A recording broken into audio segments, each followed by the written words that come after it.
of course, the story of this offseason, the draft, there were rumors flying around that you guys were going to do something at the quarterback position. You ultimately trade up from 12 to 3.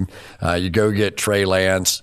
But it was as bizarre a sequence of how we got there almost as anything I've ever seen. Everyone was convinced that you guys were trading up for Mac Jones. Somehow I've heard Kyle talk about it, that, hey, that rumor got going. Who am I to slow it down? Just let it go.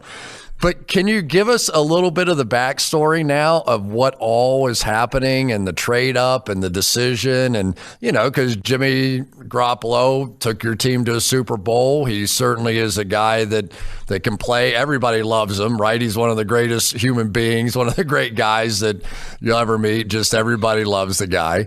So just talk about the totality and the process of what went into that. Well, I think the first kind of inflection point was us making a decision that we wanted to go pursue a quarterback. And that was really hard because we love Jimmy. We love everything about him.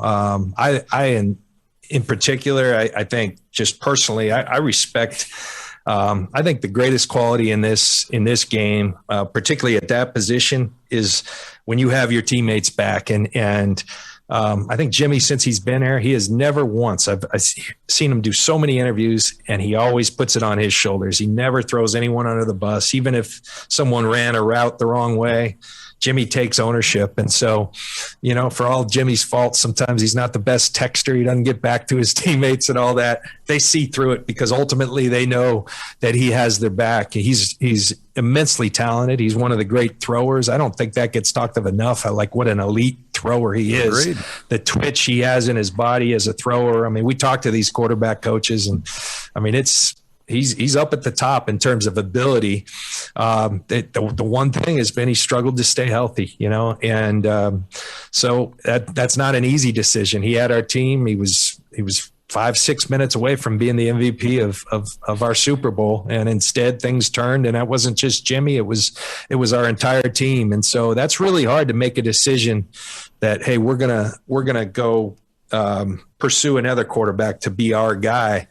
The only way we knew how to do it was just to be up front with Jimmy. So right away we communicated with him. We communicated with his representatives, and that kind of started the process. And at that point, we knew that we thought this was a uniquely good class of quarterbacks from all the way at the top with Trevor Lawrence and Zach Wilson to Trey to Fields at Ohio State to Mac Jones. I mean, it was a really good class. And so we felt like it was a good year to invest in that. And so things kind of aligned, and that was a tough decision, but one we made. And so then it started, okay, who is it going to be? And as we started to study guys, we said, well, hold on, there's a problem here. There's too many teams that need quarterbacks. And even though we're picking 12th, the ones we really like, I don't think they're going to be there at 12. And so we started, and we really had started focusing in on Trey, myself and Kyle as the guy that we were very much interested in. And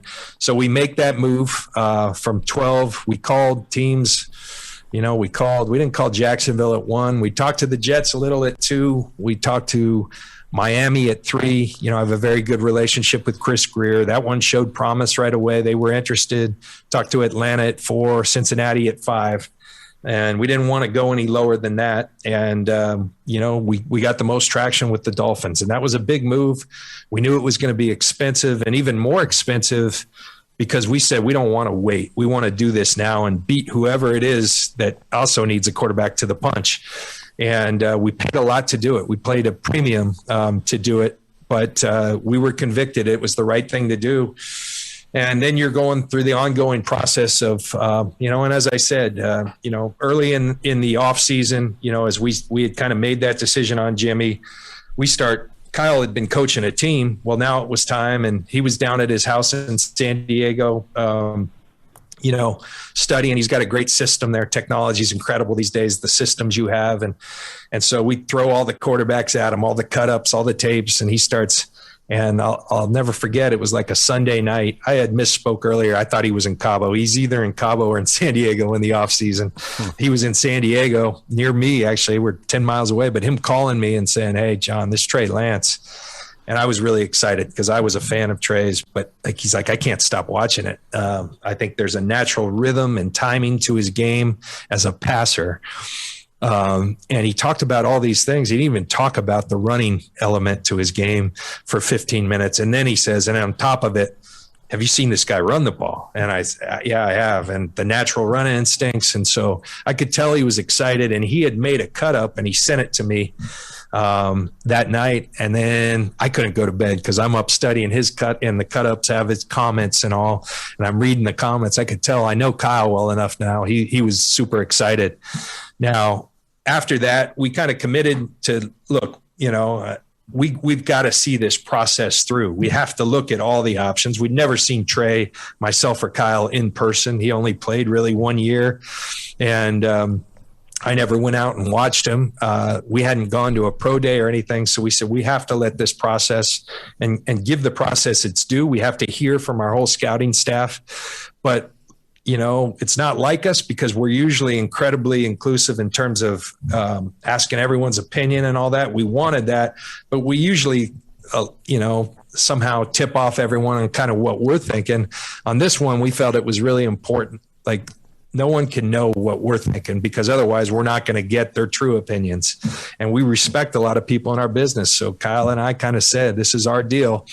And we were in on Trey early, but we, like a guy like Mac Jones, there was all kinds of talk. Mac played out of his mind. I mean, his year last year, it was near flawless. And the way he played the position, and I know a lot of people had thoughts on, that's way too high for a guy like that. But did we give it consideration? Sure. We gave all those guys. Justin Fields, there's so much to like about his game, but Trey from an early on in the process kind of was the favorite, but we wanted to hear from everyone. We did that. And, when Kyle said that, far be it from us to stop the rumors, and there were people close to Kyle that were saying it. And so I think everyone just assumed it was true. And it is pretty incredible, in today's day and age. And I'm not passing judgment. I'm just making a comment. People have no problem just making stuff up, because they want to be first. There used to be something called journalistic integrity where you check multiple sources and there's no consequence for being wrong these days. Well, we took a shot, it's kind of like in broadcast. I remember Ed Gorin used to say, be bold, call a play, and if it doesn't happen, no one will ever remember. Well, that's how it is kind of like with breaking news these days. Take a shot, and people were taking shots and we weren't going to stop it. And so this kind of momentum came and people are saying it was coming out of our building. But it wasn't coming from us. And so we just kind of let it go, knowing where we were going. And then, we got to get more into the process. So it started with the film with Trey. And then, I remember coming back from Ohio State and Justin Fields had a fantastic workout. But on the way back, we're on the plane. Jed was nice enough to get us a plane, and Kyle's on his iPad with that iPad pencil, and he's just grinding over there. And finally he said, "Look at this." I was wondering what he was doing. Well, he was drawing up stuff with Trey, in mind. And so we had just come from Justin Fields, and we both agreed his workout was fantastic. But Kyle and I, that's when I said, man, he's really all in on this, and the excitement he had, because he's doodling there, drawing up plays with Trey in mind. And so we had a good idea. And then, we kind of, I guess, it got to the very end. I remember Jimmy Sexton calling me because he had both Trey and Mac Jones, his agency did. And about a week before, saying, "Hey, can you help me at least manage the expectations of the families of the athletes?" And I said, "Jimmy, I think I can do that, but we've gotten this far. And, there's something about on draft day, those guys hearing it from us. And so I can't commit to that." And then I said, "But let's talk on draft day." And on draft day, I said, "Jimmy, with all due respect to you, I'd love to make your job easier. Number one, I have a duty to our organization. I don't know what could go wrong by telling you, but I also kind of want I want that young man to get to experience hearing it for the first time from us." And so we were able to do that with Trey, and it made it really cool. A million things come to mind for me. Matt Ryan, of course, in Atlanta with Kyle and what he was able to do there going to the Super Bowl. Jimmy Garoppolo back with you guys. But what he had never had as a head coach was the real ability to have that Colin Kaepernick kind of mobility. Like I always think of you guys, you've got those 4-3 running backs that are going outside zone. So you're stretching them as far as they can stretch one way. You go play action or bootleg to give you some options off of that throwback side when the linebackers are having to fly to try to beat the guards to the cutoff point and all that stuff. And you hit them in behind it. But what you never really had was that bootleg quarterback that could take it all the way around the backside and really make them cover 53 and a third, and plus with the two quarterbacks that were out there, the Trey Lance and the Justin Fields, I go, even if they leave a guy back there, there's no sure bet that guy gets him on the ground if you want to run it. So as great as this offense has been, I never saw Mac Jones as the answer for you guys because I didn't think it was that big a difference with Garoppolo, as opposed to if you did have that backside run element component to that offense, it could really make a difference for you guys. Is that a little bit of it or no? Yeah, I think it's very much of it. And also I think in Trey, we see upside, because I think there's some things mechanically he can clean up in his throwing that will make him even better. But it started, and I think that first conversation that I had with Kyle deep into a Sunday night kind of illustrated that all he talked about was the passer and the natural rhythm and timing that he had. The cool thing with Trey, they didn't throw it a whole lot at North Dakota State because they were a very good program that had their core beliefs, and that's to run the football. But when they did, they were pro concepts. You could see him work a progression and get 1 to 2 to 3 to 4, and you could see his eyes doing it. And there were countless examples, even though he threw it 317 times in his college career. When he did it very effectively. Some people talk about the accuracy. We feel like that can be cleaned up a little. But he's a good passer. And then, Kyle will be humble, and, I think like a huge part, and it's a huge part of why I wanted to work with Kyle. I had no idea what kind of leader he'd be because I'd never seen him in that capacity.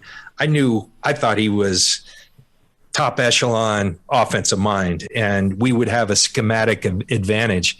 Now I start working with Kyle and I see he's a tremendous leader. He's tremendous in front of the team. So that was an added bonus. But, I think one thing with PFF, with all these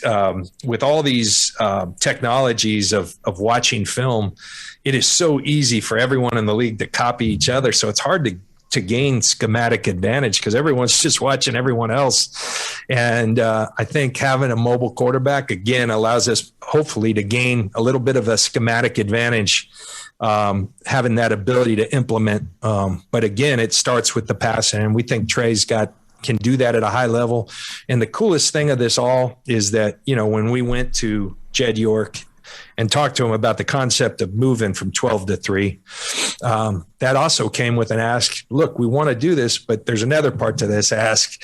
We'd like to keep Jimmy Garoppolo. And it was all right. And we had gone, my dad taught me long ago, don't go to your boss or coach just with a request. You better know the answer. Like, can we do this? And so Ed worked with Prague and the cap side, and yeah, we could fit it in. We had the means to do that. And so, but we felt like that would give us the best chance to draft a young quarterback and play him when he was ready to play. We know we can win with Jimmy. We have, and we feel like Jimmy can even be better. And this allows us to play Trey when Trey's ready to play. And I think it makes for a real good situation.